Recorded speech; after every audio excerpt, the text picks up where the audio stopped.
Hello, hello. This is Yellowtail Gaming, also known as Nick K, also known as Yellowtail Yount. Many other names you can find me by. I'd like to preface this by saying, last video I had said I'd be doing a Division playstyle video, and I still do intend to do that. I just am so sick of the Division. The end game of that game is absolute garbage.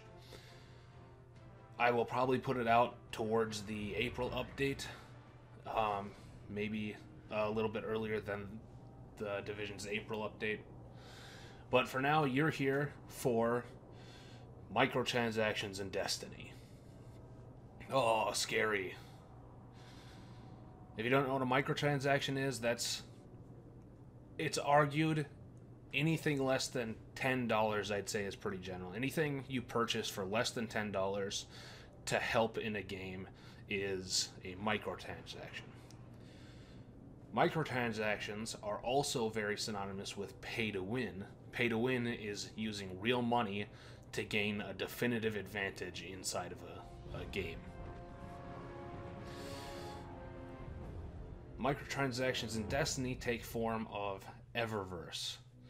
Eververse is, of course, the special items vendor that gives you all sorts of cool little goodies that you can buy with silver, which costs real money.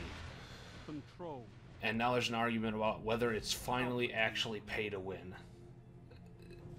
Most people assume that it's going to be at some point, but currently, with the April update coming in Destiny, Eververse is going to be selling Sterling Treasures. You can buy Sterling Treasure for silver. And Sterling Treasure has a chance at dropping armor. It's guaranteed to drop an armor, in fact. Now, that's only light level 3, so it's completely useless until it's been infused up to a higher level. So, you still have to take on the raids and all that stuff to get to max level. But you don't have to worry about getting the god roll on your armor, because you can just buy a good set of armor if you can keep buying rolls on good sets of armor if you really are inclined to do that. I'm broke and would never consider doing that, but some people would, and you know what, if they can, good on them. There's two sides to the argument right now as I see it. There's the first side, which is pay to win is bad. This side curtails of people who realize how slippery of a slope microtransactions really are. I mean, you look at things like Candy Crush and Clash of Clans, all that kind of stuff. It's entirely run off of microtransactions. That's where you get everything. It's entirely pay to win. And you might end up spending $1 there, but then you spend $5, $10, $20, and the company doesn't stop you ever, and you just get more and more powerful. Zone C secure. And people that are against pay to win see that as a cheapening of the experience, and kind of like cheating the system in the same way. You have one guy who could barely afford the game, and he has to spend 100 hours grinding up to maximum. That's maybe a little bit much. Call it 20 hours grinding up to getting to where he can actually play the game and, you know, really dive into the end game. Whereas somebody else hopped in and they spent 3 hours, beat the campaign, and then they just bought everything they needed to win. Cheapening the experience, surely. Cheating, I could also see why some people might think that. So, the other side to this is, of course, these microtransactions are harmless. The current microtransactions in the game really are harmless. You don't get anything that affects the game. The armor, you could argue you could purchase a Sterling Treasure and then roll a very good roll on it. However, the chances of that happening aren't exceedingly high, because it is random.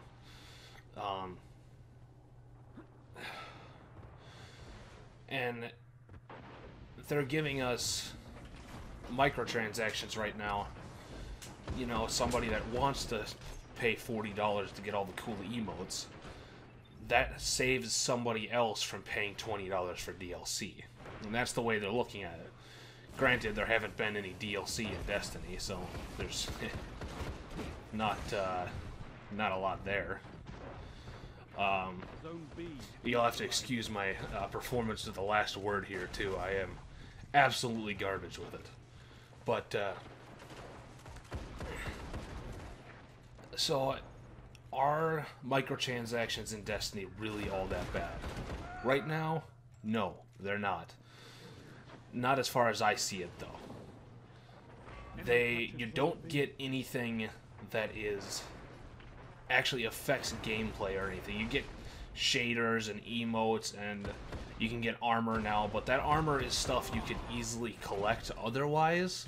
It's just cutting a couple of steps out. So maybe you don't have time to run the raid every single week, and instead you want to pick up a Sterling Treasure over that raid completion.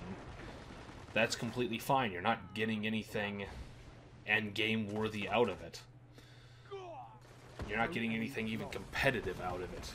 It's worthless in everything until you do the raid and you get that infusion fuel. This, however, is very close, very, very close to being something that is not good. It's very close to being pay to win. Because the next logical step is from, oh, you've got light level 3 armor. Well, how about we give you a light level 3 unique rifle that, you know, say you can, the next raid comes out and you can get a special scout rifle out of it, but it's really rare and you can only get it once every 10 tries. And then instead of having, you know, light level 400 scout rifle drop, you could just, you know, pay $5 to buy it for, you know, you can buy a light level 3 one. Granted, not useful, not end-game potential. However, that scout rifle, it's a small... That scout rifle changes your playstyle, changes how the game feels so much more than a piece of armor does. So it's a very small step from going from armor to a gun. But it's a very big step at the exact same time. Armor is something you don't actually ever feel while you're playing unless you're using something like the Bones of Io, Yao, however you want to say that. Twilight Garrison, you don't feel your armor unless you have that kind of thing on. Whereas a gun, the difference between the Last Word and the Thorn, it's night and day, even though they're so similar stat-wise. The difference between the 1,000 Yard and the Irene RR4, there's a huge difference in between things that are even kind of similar. Only 5 minutes left. So getting to the end of this, how do I feel about microtransactions? If Bungie holds them to where they are right now, keeps them on the low end, doesn't push for them. You know, you're not buying weapons and you're not buying materials out of it. Yeah, okay, I can handle this. If they take it one step farther and you can buy that weapon out of the, you can pick up that weapon, you can pay for guns, it's crossed into pay to win, because then you can get your favorite gun for money. You don't have to work for it, and that is when you cheapen the experience and when you're kind of cheating the system. Well, that's about everything I have on microtransactions. If you've got any questions about them, what I think the state of Destiny is going to be like, how these are helping or hurting the game right now, please leave a comment down below. And as always, thank you and goodbye. Zone B